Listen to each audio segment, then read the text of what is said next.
A psychiatric hospital that felt like hell on earth. But the worst part? The rules, and the creatures that followed them. You think you know what a hospital is like? You're about to see a place that doesn't follow any of the usual rules, and you'll be shocked at how dangerous that is. I woke up, confused, disoriented. I could smell the antiseptic, thick in the air. It stung my nostrils and made my head spin. The walls were so white, it almost hurt to look at them. I tried to focus, but the lights overhead flickered, making everything feel unreal. The silence was overwhelming. It pressed against my chest, squeezing tighter the more I tried to breathe. I rubbed my eyes, but no matter how hard I tried to make sense of where I was, I couldn't. Was I dreaming? No. This was real. But it felt like I had walked into some twisted nightmare. The room had that clinical smell, that cold, sterile atmosphere that only made everything worse. I tried to sit up, my head felt heavy, like a weight was pushing it back into the pillow.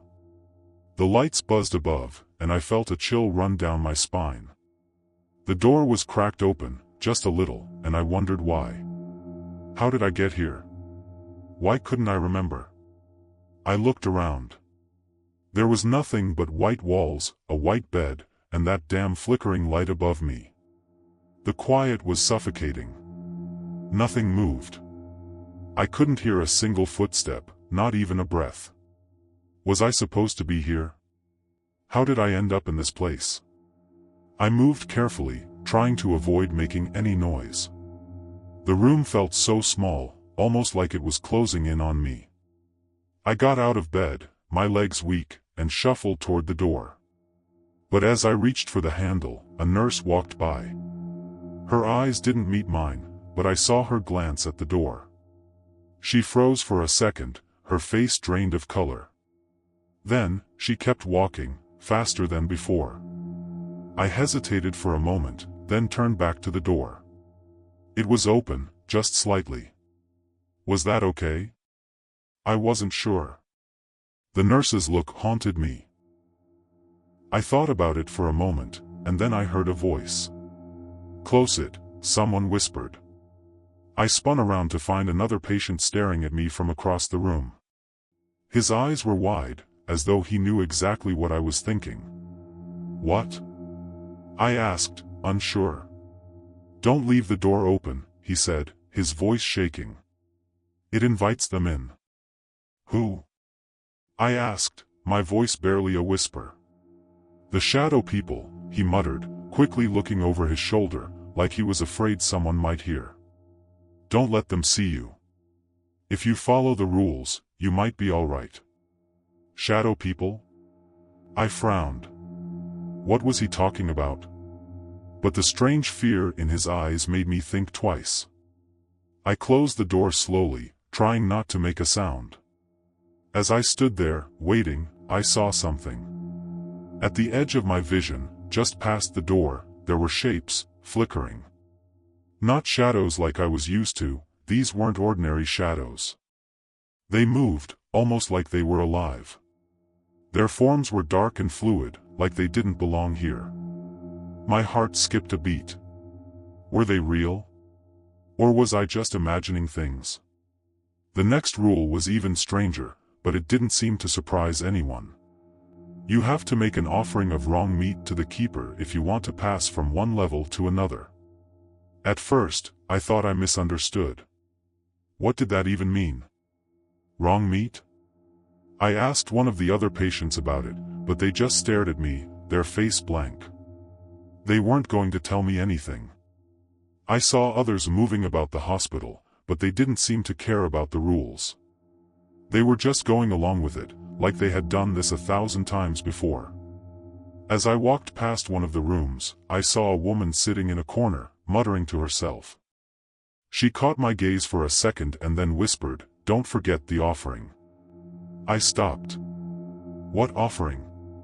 She didn't answer me at first. She just stared at the floor. When I pressed her again, she finally spoke. "You don't want to know what happens if you don't make the offering," she said. "Trust me." Her words hung in the air, and I couldn't shake the feeling that something was off. Something about this place didn't sit right. What was the keeper? Why did the hospital have all these strange rules? What did they want from us? As I tried to figure out what was going on, I overheard a conversation between two doctors.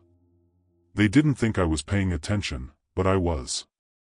"It's not just about the key," one of them said, his voice low. "It's the guard. No one makes it past him, ever." The guard? The key room? I couldn't understand. What was so important about the key room? Why was it so dangerous? I started to hear whispers about it from other patients. They spoke in hushed tones, like they were afraid someone might overhear them. "The guard is the only thing keeping you alive," one of them said. "Stay out of the key room. If you go in, you better not be seen. If the guard sees you, it's over." I couldn't make sense of any of it. The hospital had so many strange rules, and the more I learned, the less I understood. What was the key room? Who was the guard? And why was everyone so scared? Everywhere I went, I noticed people glancing over their shoulders, checking the doors, keeping their voices low. They knew something I didn't. The atmosphere inside the hospital grew more intense with each passing moment. Strange rules. Odd warnings. And shadowy figures lurking just out of sight. I had no idea how I ended up here or how to get out. But the longer I stayed, the more I realized I had to follow these rules, no matter how ridiculous they seemed. Because, if I didn't, there was something worse waiting in the dark. Something that wasn't going to let me leave. Charlie. That name, I learned, was one that people here knew, even if they tried not to. When I first saw him, I didn't realize who he was. He didn't stand out among the other patients. His face was pale, eyes cold, and there was a certain distance in the way he carried himself.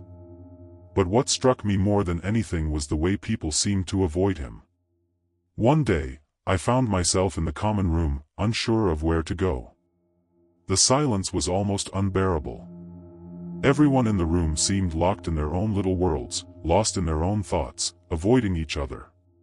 But then, a man sat down beside me. It was Charlie.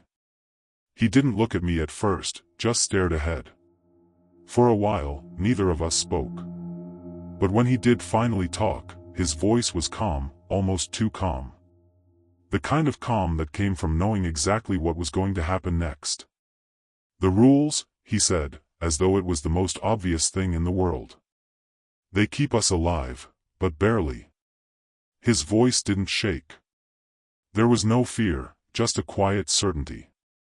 "Break them, and you're as good as dead. You learn the rules, or you become part of the game." He paused, then glanced over at me, as though sizing me up. "You don't look like you know the rules. You should." I didn't know how to respond.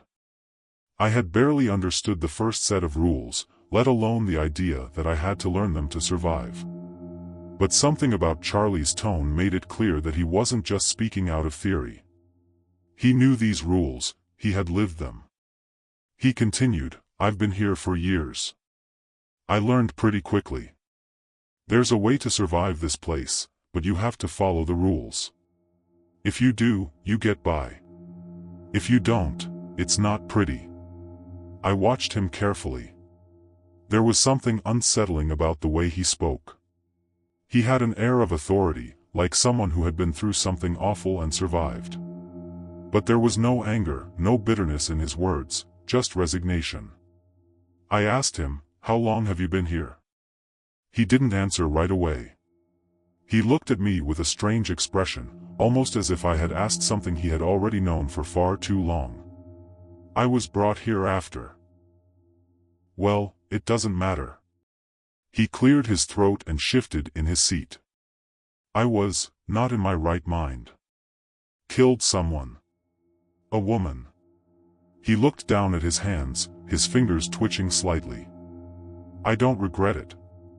Not really. I could feel the weight of those words hit me. The way he said it, so matter-of-factly, made me question if he even realized the gravity of what he was admitting. What happened? I asked, though part of me wasn't sure I wanted to know. He didn't look up. I had a psychotic break. Thought I had to do it. Thought it was the only way. But what they've done to me here. He trailed off, then looked up, his eyes now piercing.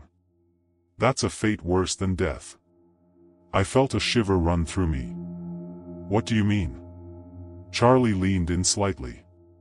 They break you down. You'll see. They break you until there's nothing left. You don't get to leave this place the way you came in. Not mentally. Not emotionally.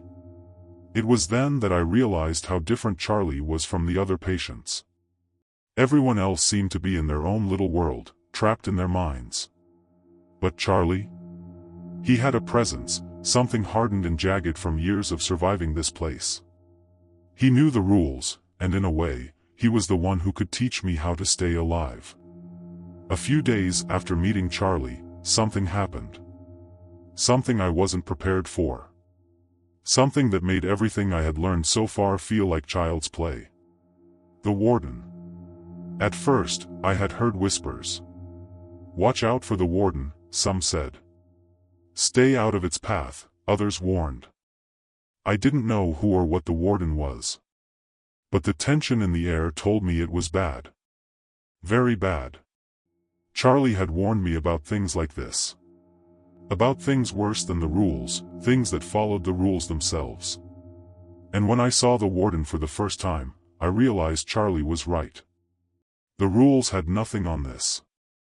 It happened when I was walking down one of the long, narrow hallways, trying to get to the common room. The hall was dim, and the lights barely lit up the way ahead.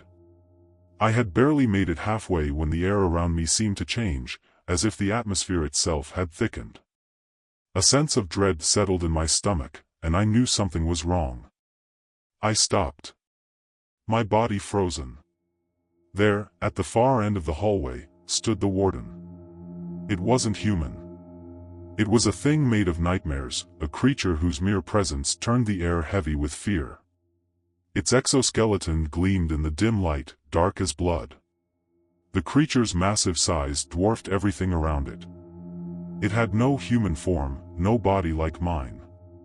Its skin was the color of rust, dark and hard, like something that belonged in the deepest parts of the earth. Its jaw unhinged, and what I saw made my blood run cold. Rows upon rows of teeth, sharp like swords, gleamed inside its mouth. The teeth were jagged, curved, and impossibly long. It seemed to breathe with a slow, deliberate rhythm, its chest expanding and contracting with every movement. I couldn't move. I couldn't breathe. I could only stare at it as it stood there, unmoving, watching me with an unsettling calm. And then, as if it had sensed my fear, it shifted. I felt my knees weaken, my legs wanting to give out beneath me. The warden's enormous claws scraped the floor as it took a step toward me. The sound of its feet dragging across the tiles sent a shockwave through my spine. It was real. This thing was real, and it was coming for me. For a moment, I thought I would die right there. I couldn't look away from its massive, mouth-like maw. Its eyes, if you could call them that, seemed to be searching me, scanning me, seeing right through me. Then, just as suddenly as it had appeared, the warden stopped. It was as though it had lost interest, or maybe something had distracted it. The creature turned its head slowly, as if weighing whether to pursue me or go elsewhere. And just like that, it was gone. I stood there for what felt like an eternity, my body trembling uncontrollably. I couldn't even think straight. All I could hear was the sound of my own breath, ragged and shallow. The warden wasn't just a creature.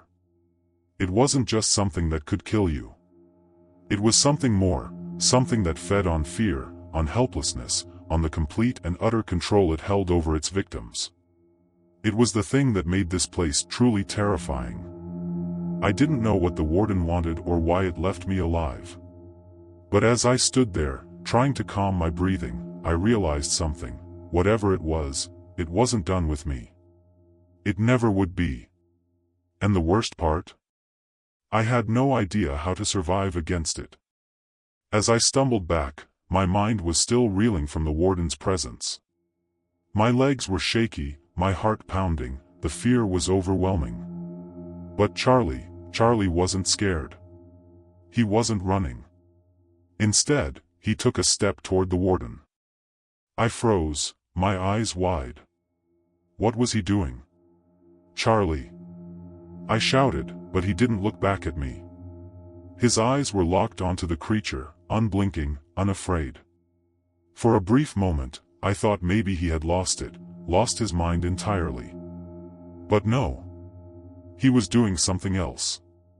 He was making a choice. The warden stood still, its massive form looming like some ancient predator, its jagged teeth glinting in the dim light. I saw Charlie's face twist with resolve. "Go," he yelled, his voice raw, desperate. "Don't stop. It's your only chance." Before I could react, Charlie sprinted straight at the warden, charging toward it with all the fury he had left. I didn't know what he planned to do. How could he fight that thing? But he didn't hesitate. He threw himself at the warden, shouting, as if he had accepted his fate. "Run," he called, as his body collided with the creature. I couldn't believe what I was seeing. Charlie, the man who had taught me how to survive, was throwing himself at the monster, giving me a chance to escape. My legs didn't work at first. I was paralyzed, watching as Charlie struggled against the warden. He was small compared to the beast. His hands grabbed at its massive claws, but they did nothing to slow it down. The warden swiped, knocking Charlie back with a sickening thud. I couldn't watch anymore. A part of me screamed to help him, but I knew, deep down, that it was already too late. Charlie was making his sacrifice, the one thing that could give me a chance. The guilt hit me like a tidal wave, but I couldn't stay. I couldn't. I had to move, to survive. I had to get out. Charlie's voice cut through my thoughts, one last command, "Go." I ran. My breath came in ragged gasps as I sprinted down the hall.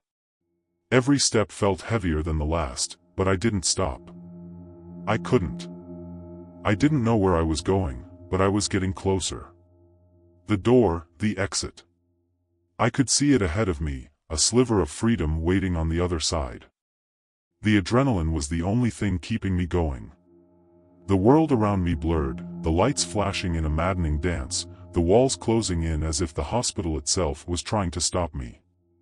I could feel it, the weight of the place trying to drag me back, but I pushed on, my feet pounding against the cold floor.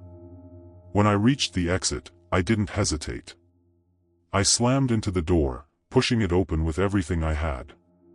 The outside world was waiting for me. Sunlight. Fresh air. The sound of birds.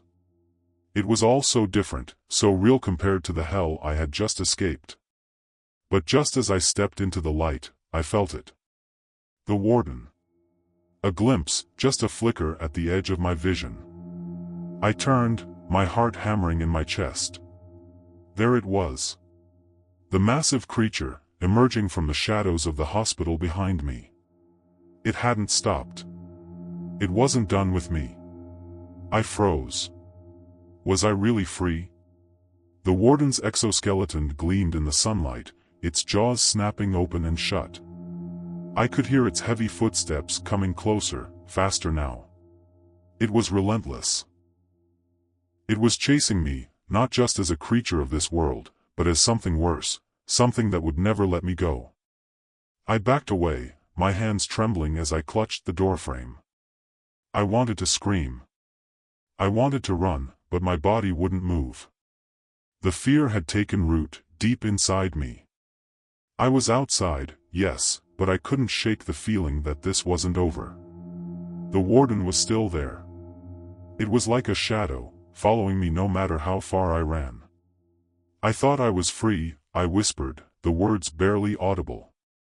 But as I ran into the light, I could feel it. The warden wasn't done with me. And maybe I'll never escape. It stood there, in the doorway of the hospital, its eyes locked onto me. Its form blurred with every step, shifting between reality and nightmare. The line between what was real and what wasn't, what was inside my mind and what was outside, had blurred completely. I didn't know what was real anymore. I didn't know if I would ever escape. But one thing was clear, the warden wasn't finished. It never would be.